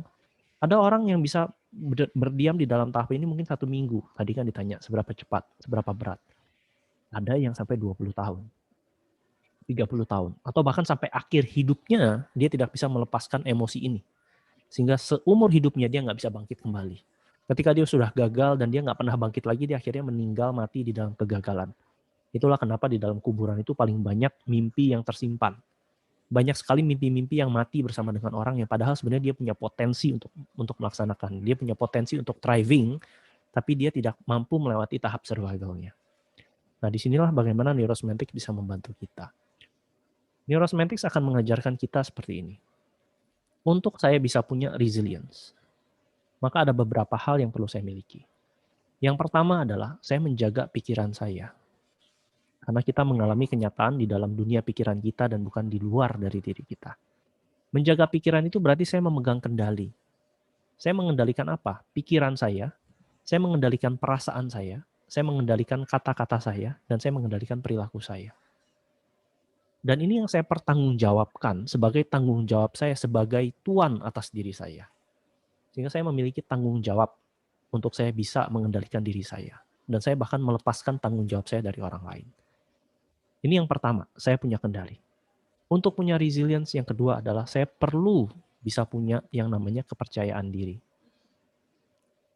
Kepercayaan diri ini adalah ketika saya memiliki kemampuan atau saya bisa belajar, yang tadi Hani bilang, ada learning, ada adaptability. Saya punya kemampuan untuk belajar karena di masa lalu saya pernah memilikinya. Dan ini kepercayaan diri bukan tentang skill apa yang sekarang saya punya, tapi yang dimaksud kepercayaan diri ini adalah kemampuan saya di masa depan. Karena kalau masa depan ini akan berubah, maka saya perlu punya kemampuan diri atas diri saya. Saya sadar bahwa saya bisa menciptakan kemampuan yang saya inginkan untuk mencapai tujuan-tujuan resilient saya. Dan untuk bisa punya kepercayaan diri ini, yang perlu kita miliki adalah kebernilayan diri. Bahwa diri kita ini bernilai. Bahwa kita sebagai manusia, kita ini perlu memisahkan antara kata-kata dan perilaku dengan siapa saya. Identitas saya sebagai manusia yang punya sumber daya. Sumber daya yang diberikan Tuhan buat kita apa sih? Sumber daya yang diberikan Tuhan buat kita adalah pemikiran kita. Kemampuan kita untuk bisa beradaptasi. Toh kita bisa berada sebagai satu spesies yang menguasai dunia karena kita ini bisa beradaptasi. Dan kalau misalnya kita bisa melakukan itu, maka apapun yang terjadi di dalam keadaan kita, maka kita bisa beradaptasi. Kita bisa memiliki kebernilayan diri. Karena ketika kita punya kebernilayan diri, ini berarti saya memiliki ego strength. Ciri-ciri orang yang punya ego strength yang tadi Hani bilang, di dalam tahap survival, saya mampu melihat keadaan yang di luar saya sebagaimana adanya. Saya nggak menambah-nambahkan dalam pikiran saya bahwa, aduh nanti kalau ini bangkrut gimana, kalau saya dipecat gimana, aduh ini saya nggak digaji, apakah saya akan dipecat? Saya tidak mengeneralisasi. Sehingga ego strength, bagaimana saya bisa menggunakan apa yang ada di dalam diri saya untuk menciptakan kemampuan-kemampuan yang akan membawa saya keluar dari sini. Lalu yang keempat, bukan hanya pemikiran kita yang perlu kita jaga. Kita perlu punya disiplin. Disiplin dalam apa? Dalam aksi. Nggak cukup saya cuma tahu saya perlu ngapain, tapi saya perlu dengan disiplin saya melakukannya. Melakukannya dengan segenap pemikiran saya yang saya tahu ini bisa membawa saya keluar dari emotional roller coaster saya dan mulai mengatasi apapun yang perlu saya atasi supaya saya bisa punya resilience. Dan untuk bisa punya disiplin dan kemampuan untuk aksi ini, maka saya perlu punya sikap berani. Saya perlu berani. Saya perlu menciptakan keberanian di dalam diri saya. Karena berani ini adalah sebuah perasaan, sebuah emosi, maka saya perlu mengendalikan pikiran dan perasaan saya. Apa yang bisa membuat saya berani? Yang bisa membuat saya berani karena saya tahu saya ini bernilai. Sebagai manusia saya punya sumber daya. Dan it's okay kalaupun saya gagal. Kalaupun saya gagal, yang gagal itu hanyalah usaha saya, bukan saya sebagai manusia. Sehingga dengan keberanian saya bisa disiplin melakukan apa yang perlu saya lakukan. Yang didasari oleh kebernilayan saya sebagai seorang manusia. Kepercayaan diri saya untuk bisa mencari jalan keluar, dan itu adalah semuanya ada di dalam kendali saya. Dan ini semua terjadi karena kita punya kemampuan untuk berpikir. Setiap manusia itu sumber daya yang paling besarnya adalah kemampuan berpikir. Berpikir tentang apa? Berpikir tentang pikiran kita. Sudahkah kita berpikir dengan lebih baik untuk membangun, develop resilience di dalam diri kita? Sudahkah kita menjaga hal-hal yang masuk di dalam pikiran kita? Apakah kita mampu mengenyahkan pikiran-pikiran yang nggak berguna? Apakah kita mampu memblok pikiran kita supaya pikiran kita bukan positif dan negatif, nggak ada hubungannya, tapi berguna atau tidak? Sehingga kalau saya bisa menjaga pemikiran saya berguna, maka saya bisa melakukannya. Dan tentunya kalau ini semua kita jalani, maka kita bisa menciptakan sebuah resilience yang dalam arti saya bisa tenang. Perasaannya bukan lagi khawatir, bukan takut, tapi perasaan saya adalah tenang. Menghadapi apa yang perlu saya hadapi, saya bisa tenang. Ya, Han, silakan. Saya ingat ketika tahun 98, saya nggak tahu, maaf teman-teman, mungkin 98 ada yang baru umur di bawah 10 tahun gitu ya, maaf gitu.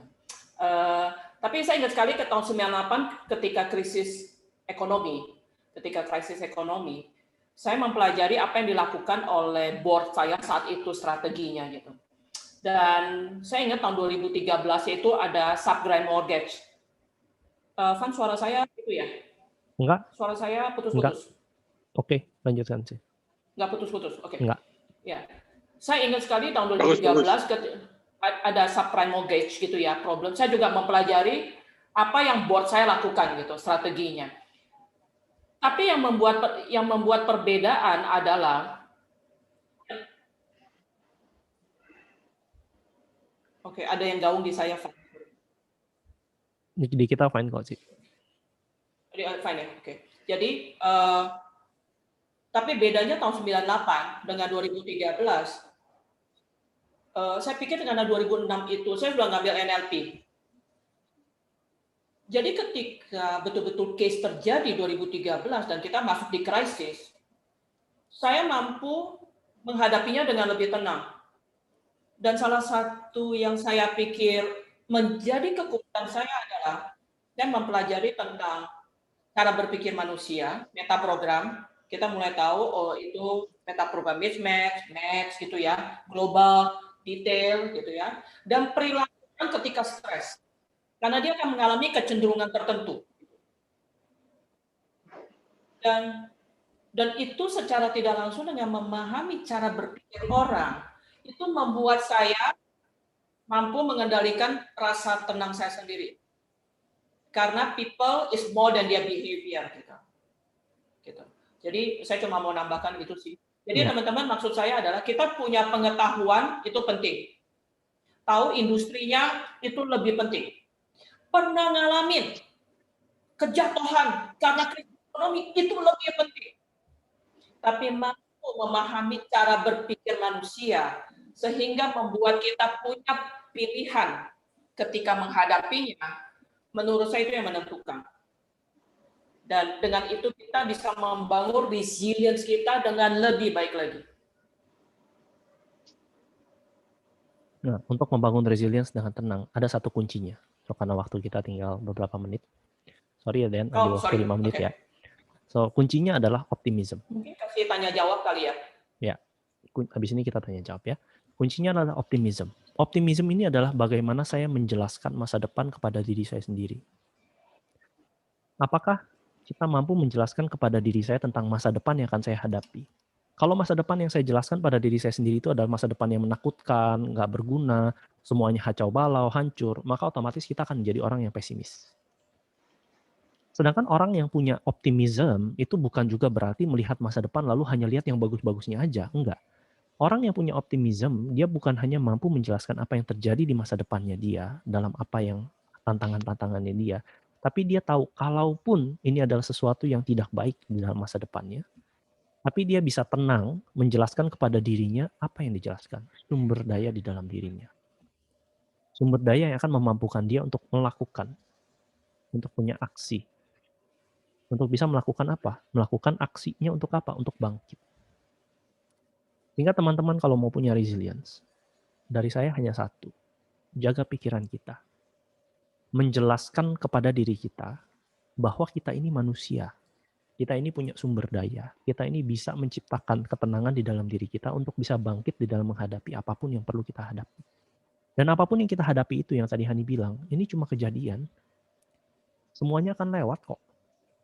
Ini hanya sebuah keadaan di dalam hidup kita, ada sesuatu yang terjadi, dan bukan juga berarti saya perlu menggunakan emosi saya takut, khawatir, sedih, dan segala macam, karena belum tentu itu berguna. Sehingga pastikan sumber daya yang ada di dalam diri kita itu berguna. Baik itu positif atau negatif, pastikan saja itu berguna dan ekologis. Ekologis dalam arti ini berguna bukan hanya buat diri saya, tapi juga berguna buat orang-orang di sekitar saya. Dan ini yang bisa ditawarkan di dalam neurosemantics. Karena aslinya di dalam training resilience ini sendiri akan ada beberapa yang kita pelajari. Yang kita pelajari adalah kendali atas diri. Kita akan belajar bagaimana punya self-esteem, kebernilayan dalam diri saya. Saya akan mampu mengendalikan makna. Saya mampu mengendalikan emosi.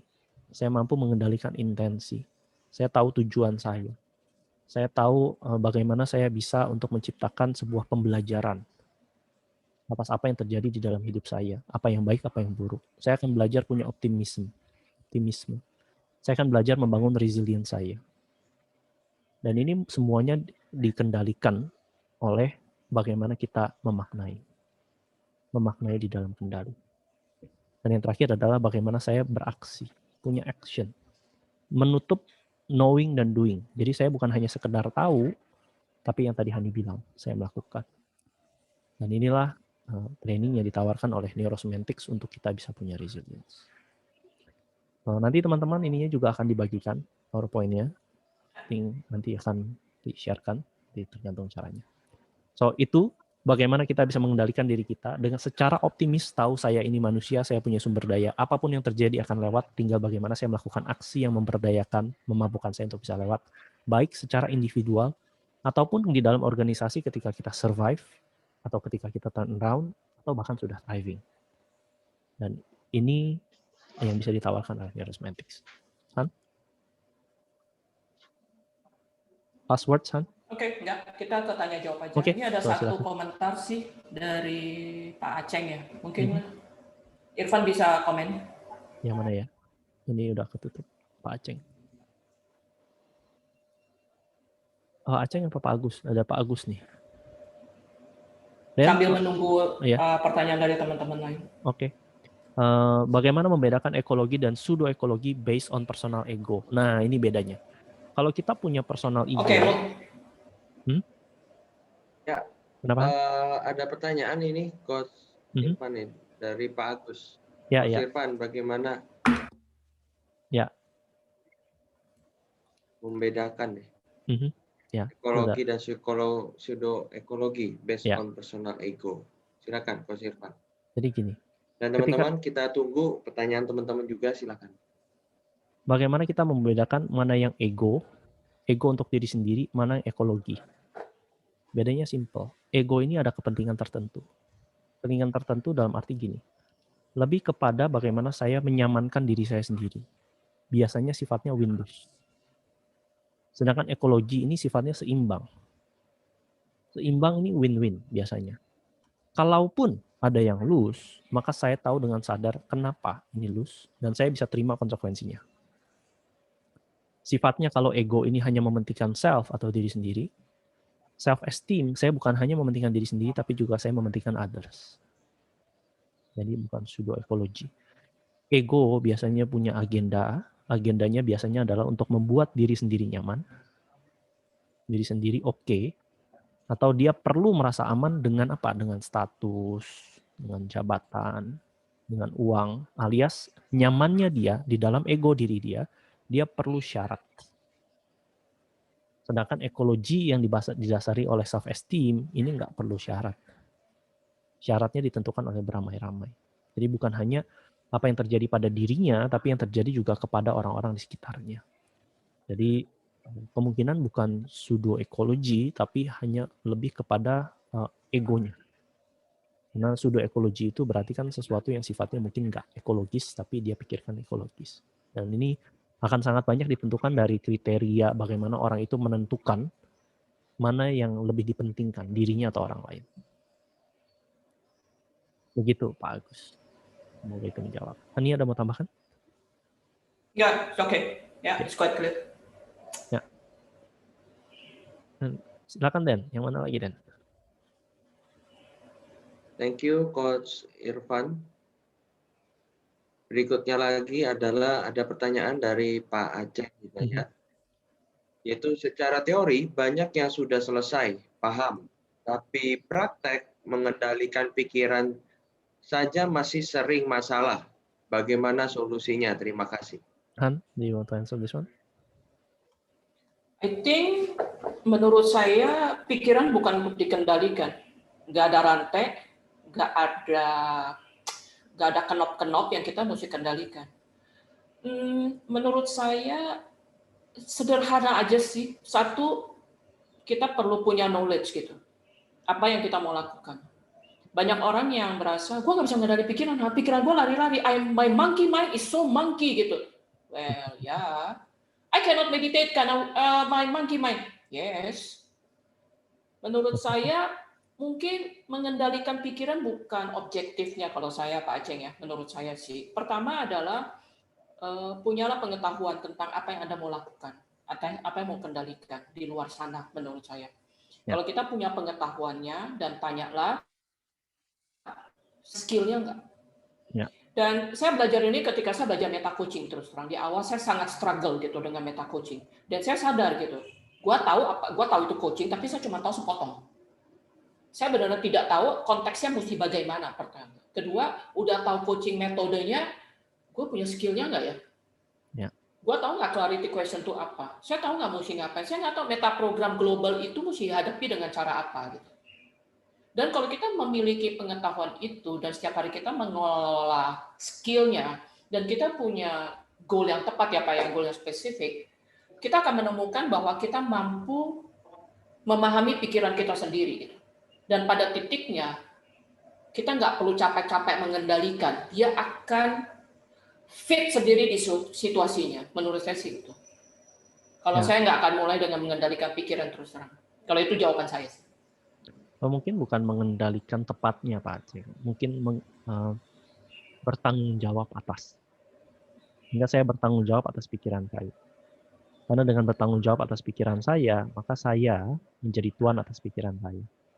Dan ini sangat normal. Antara knowing dan doing pasti ada gapnya. Saya akan lebih banyak tahu daripada saya melakukan. Sangat normal. Nah, dengan tulisan Pak Aceh menjadikan ini sebuah masalah, maka akan direspon sebagai sebuah masalah. Dan ini sebenarnya bukan sebuah masalah, ini adalah sesuatu yang normal terjadi. Setiap dari kita pasti begitu. Hingga kalau saya sudah know how, maka saya untuk how to do, satu-satunya cara cuma satu, action. Lakukan. Lakukan dengan menyadari bahwa kalaupun saya tidak berhasil kali ini, bahwa saya tidak berhasil pun, saya tetap oke. Karena saya sedang berada di dalam perjalanan untuk menjadi tuan atas diri saya sendiri. Untuk closing the knowing-doing gap. Itu resilience. Untuk bisa mendapatkan resilience itu sendiri. Dan ini bukan masalah, normal. Setiap orang mengalami itu. Tinggal kalau saya sudah banyak tahu, maka action-nya apa? Dan action-nya kalaupun saya nggak berhasil, kalaupun saya gagal, I am still okay. I am human, I am fallible, liable to error, saya bisa aja salah, saya bisa aja nggak berhasil. Bahkan saya sendiri pun kadang-kadang nggak berhasil kok di dalam bertanggung jawab atas pikiran saya sendiri. Masih kadang-kadang saya terkena dengan emosi-emosi yang kadang-kadang masih bisa meledak-ledak. Kadang-kadang perilaku saya juga kadang-kadang masih bisa saya salah-salahkan. Dan it is very normal. Ada yang pernah bilang gini, Evan, saya lebih tahu dari apa yang saya tahu. Yeah. I know more than what I know. And I don't know what I don't know. Dan yang kedua adalah kita cenderung berpikir lebih dari apa kita tahu. Saya nggak tahu teman-teman sadar nggak? Ya, We tend to think more than we know. Ya. Permasalahannya cuma satu. Kita tend to keep thinking, what should I do? Jadi instead of doing, kita think what to do. Nah, itu aja. Karena kita berpikir dari apa yang kita tahu. Kita pikir, nggak jalan-jalan. Itu aja. Dan kalaupun saya tidak berhasil atau gagal, apalagi di situasi Anda masih di survive around. Ya. Dan ketika Anda gagal pun bukan berarti Anda seorang yang gagal, tapi usahanya yang gagal. Bukan ketika Anda survival. Gitu. Dari Mr. Right Education. Waduh, hebat sekali namanya. Right Education. Wow. Seberapa penting awareness untuk neurosemantik? Apakah spiritual tinggi membantu? Nah, kalau neurosemantik saya tanya Irfan aja ya. Saya pernah nanya Michael hal yang sama. Apa hubungannya neurosemantics dengan spirituality? Hubungannya begini, kalau menurut dia ya. Dengan kita mempelajari neurosemantics, karena semantics itu kan sendiri artinya makna. Bagaimana saya memaknai sesuatu yang terjadi di dalam diri saya. Kalau dalam konteks ini adalah untuk mendapatkan resilience. Otomatis ketika saya mengendalikan makna saya, bisa saja di sini ada makna tentang spiritual. Dan tolong correct me if I'm wrong, ini spiritual yang dimaksud ini apakah agama atau ruh? Membawa dengan ruh apa? Karena kalau sifatnya agama, maka bentuknya adalah belief, atau apa yang saya yakini, atau keyakinan saya. Sedangkan kalau spiritual yang dimaksud dengan ruh adalah bagaimana saya masuk ke dalam values atau nilai-nilai penting di dalam hidup saya. Nilai-nilai penting yang saya anggap ini bisa menjadi sesuatu yang sifatnya itu adalah aktualisasi diri kita. Ini contohnya misalnya kasih sayang, contohnya justice, fairness, bisa juga contohnya adalah kebermanfaatan, pembelajaran. Sehingga dengan saya bisa mengendalikan makna, maka di dalam NS yang dikatakan adalah semakin saya naik di dalam level makna saya, semakin ini abstrak. Kalau bahasa keren itu transcendence, bagaimana saya naik ke dalam pemaknaan saya, maka kita akan lebih terhubung dengan spiritualitas kita. Nah, disinilah kita menemukan identitas kita, disinilah kita menemukan makna hidup kita, tujuan hidup kita, disinilah kita menemukan apa sih yang saya melakukan dengan hidup kita yang bahkan nanti masuk ketemunya dengan authenticity. Authenticity dan juga wisdom atau kebijaksanaan. So, hubungannya itu. Jadi perlu nggak kesadaran? Perlu kesadaran atas apa? Atas makna.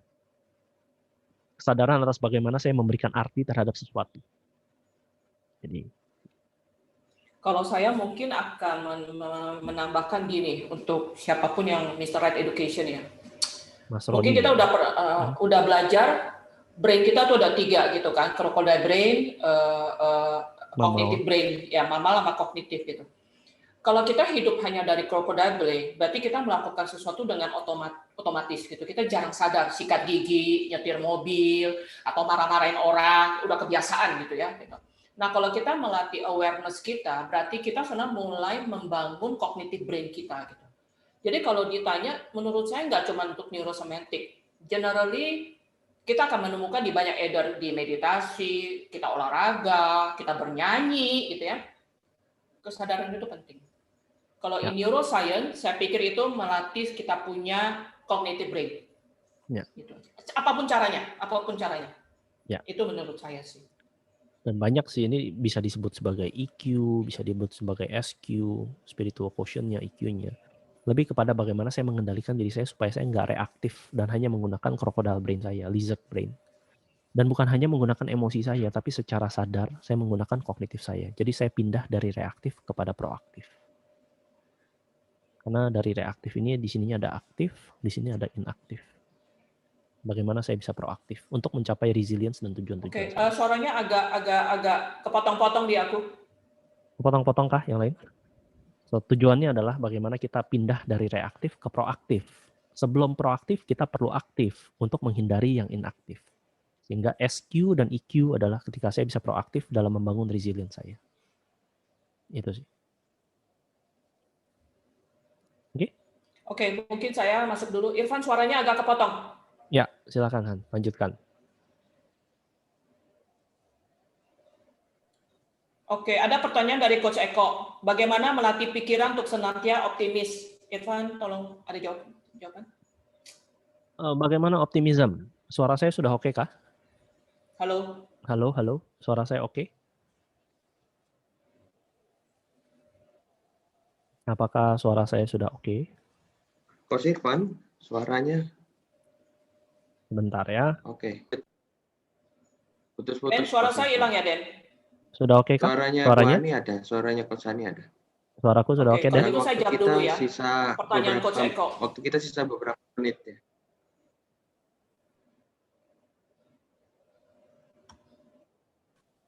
Suaraku sudah oke kah? Ya, masih putus-putus.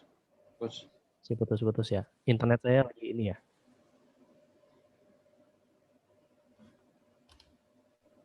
Ya, silakan lanjut Coach Irfan. Lanjut ya. Udah oke ya, sip. Optimism. Membangun optimism caranya ada beberapa. Yang pertama adalah kita perlu belajar apa yang disebut dengan helpless atau ketidakmampuan.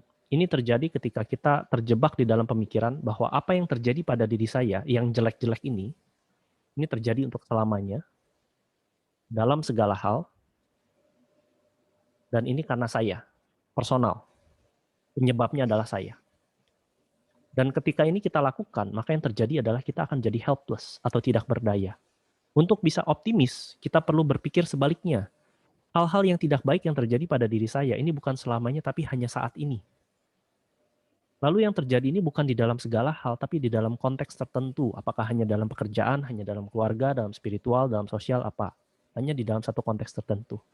Dan yang ketiga adalah penyebabnya bukan saya, tapi penyebabnya adalah keadaan. Dalam konteks tertentu. So, ini yang terjadi. Dalam konteks apa di saat ini. Sehingga dengan begitu saya memisahkan antara apa yang saya lakukan dengan siapa diri saya. Di dalam diri saya secara personal tidak ada yang salah dengan saya. Yang salah hanyalah perilaku saya. Yang salah hanyalah mungkin cara pikir saya. Tapi ketika kita menyadari bahwa saya oke, bahwa saya ini punya self-esteem, maka saya sadar bahwa perilaku saya salah, tapi saya ini tetap berdaya.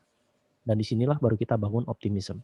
Jadi optimis adalah saya berpikir yang terjadi pada diri saya itu adalah saat ini saja, dalam konteks tertentu, dan ini hanyalah cara pikir saya dan I am tetap oke. Saya tetap fine. Gitu. Kalau saya cuma mau tambahin aja Coach Eko, bagaimana melatih senantiasa untuk optimis. Kalau saya ditanya, saya cuma punya satu resep. Resepnya adalah belajarlah, resepnya 2, sorry. 1, gitu ya. belajar tidur lebih awal, Coach Eko. Jadi ketika tidur tuh tidur. Itu yang pertama. Ya. Yang kedua, bangun pagi, tolong olahraga. Jadi sebelum Anda masuk ke training NLP, APG, lakukan 2 itu. Saya jamin kita akan lebih optimis. Nah, ini hubungannya adalah ketika pikiran kita sehat, tapi tubuh kita sakit, maka pikiran kita bisa terpengaruhi oleh tubuh. Karena pikiran dan tubuh ini saling mempengaruhi. Jadi untuk optimis bukan hanya pikirannya, bukan hanya berpikir ini, tapi tubuhnya juga dibuat sehat. Dan optimis itu adalah cara menjelaskan pada diri sendiri. Selama saya bisa menjelaskan pada diri saya bahwa segala sesuatu yang terjadi itu hanya saat ini, dalam konteks ini, dan bukan tentang saya, karena saya manusia yang oke. Itu sih. Mulai dari itu, olahraga. Tidur, sorry, bukan olahraga, tidur. Karena gue nggak bisa bangun pagi, Han. Gue dulu sejuta alasan gitu ya, setelah dicek tidurnya jam 2, ya terang aja lalu tidur jam 2 pagi. Lu mau bangun apa olahraga jam 6 gitu kan? So, buat gue jam 11 udah pagi, Han. Ya, tidur lebih awal, bangun pagi. Mulai dari kebiasaan disiplin simple kalau saya. Optimisme akan datang. Oke, saya tahu kita udah selesai waktu, tapi ada satu pertanyaan terakhir. Dari Nita, apa bedanya tentang overthinking dengan meningkatkan makna sampai dengan abstrak mendekatkan kita pada spiritualism? Ini pertanyaannya berat banget ya mungkin ya. Tapi maksud saya gini, ada thinking pattern tertentu gitu ya. Memang punya kecenderungan dia berpikir, kalau bahasa positifnya, dia berpikir lebih banyak dari orang lain, lebih banyak, lebih lama gitu. Jadi kesannya tuh dia overthinking. Dan nggak ada yang salah dengan itu, karena memang dia punya kecenderungan dasar. Kalau kita di dunia risk management, oh itu bagus banget. Kalau lu audit, itu lebih hebat lagi. Kalau lu penyidik, itu yang gua cari, gitu kan. Nah, tinggal pertanyaannya, bagaimana kita memakainya. Kalau kita mau pergi makan, kita perlu analisa 3 jurusan, udah keburu mati itu perut kayaknya ya, orang keburu laparan, keburu pingsan gitu. Jadi, pakailah kekuatan kita untuk konteksnya. Dan apa hubungannya dengan makna dan abstrak? Kagak ada sih. Menurut saya pakailah untuk cari duit kalau saya sih. Kalau kita bisa pakai untuk cari duit, kita entah baru mikir yang abstraknya gitu. Kalau saya loh ya, gitu. Saya minta maaf jika explanation ada nyeleneh karena waktunya udah itu. Tapi kalau saya akan menjawab gitu. Kenali kekuatan kita dan jangan bandingin itu orang kayaknya simpel ya Han. Itu humoris ya. Gue kayaknya orang suka bilang kok lu ribet amat sih cara berpikirnya. Lah iyalah kalau yang ngomong orang super simple pasti ngomong orang yang overthinking tuh ribet. Kita juga akan ngomong dia, kok lu ngegampangin banget sih gitu. Jadi mendingan daripada saling omong-beromong, mendingan tahu oke, gue overthinking, pakailah di. Overthinking juga bukan berarti nggak berguna. Yang perlu ditanyain adalah berguna apa enggak sih? Kalau berguna ya pakai. Pakai. Kalau enggak ya jangan. Jadi ada orang dengan pattern tertentu gitu. Dan itu kita nggak bisa lari dari pattern kita, Bu. Jadi nggak usah coba-coba diganti. Ciptaan Tuhan udah begitu. Tinggal berdamai dengan diri sendiri aja. Berdamai dengan diri. Dari Pak Roni, terima kasih. Senang sekali Hemanaria. Oke. Plus meditasi, benar. Ya, bangun tidur lebih cepat, bangun pagi, meditasi dan olahraga. Udah itu aja. Nggak usah ribet-ribet. Ya. Lihat Ibu Gyokni senyum-senyum, jadi optimis. Gyokni senyum ya, dia tadi ya? Oke. Dan semoga karena kita back to you, Dan. Silakan, Dan. Ya, terima kasih Coach Hani dan Coach Irfan, dan untuk teman-teman dan dari semua pertanyaan ada satu yang belum dibahas baru masuk, yaitu dari Kang Pur. Apa rahasianya bisa pintar seperti Coach Irfan dan Coach Hani? Silakan pertanyaan terakhir. Apa definisi pintar? Takut. Ini dia nih. Pintar. Ya, how do you use the word pintar gitu? Ya, silakan Kang Pur. Pinter itu buat nyetak. Ya, buat apa kan putus-putus kan? Putus-putus Kang Pur. Lanjut. Pinter itu artinya. Lanjut. Ayo main. Sinyalnya jelek. Oke, sinyal jelek. Lanjut. Oke. Jadi rekan-rekan tadi ada banyak sekali materi yang diberikan oleh Coach Irfan dan Coach Hani untuk sore hari ini. Dan kita berikan applause, kita kasih tepuk tangan untuk Coach Hani dan Coach Irfan. Yeay. Dan acara kita berikutnya, rekan-rekan, adalah kita akan mengadakan sesi foto bersama. Dan silakan teman-teman untuk membuka videonya dan berikanlah pose terbaik Anda. Berikanlah pose optimis terbaik Anda, rekan-rekan. Jadi pose optimis, dan untuk sementara Bapak Ibu, ini mohon kita ada bantuannya. empat layar ya. Ya, Ada 4 untuk layar, jadi pohon tahan senyumnya. Ya. Untuk Sekitar, sementara mohon untuk 15 tidak menit ya. mengaktifkan dulu kolom chatting. Jangan Mohon chat, untuk tidak jangan chat chat. dulu. Mohon Kesian nanti tidak yang di chat bawah, dulu, Yes. supaya yang di bisa bawah. foto. Oke, mohon tidak chat dulu Oke, dan buka siap ya? layar TV, layar ya. Yes, oke, semua udah ready. Tahan karena ada 4 layar. Kita masuk ke layar 1 dulu. Oke, Berikanlah pose optimis terbaik Anda, rekan-rekan, Bapak Ibu Iya. semua. Pose optimis kita masuk terbaik. ke layar 2. Senyum.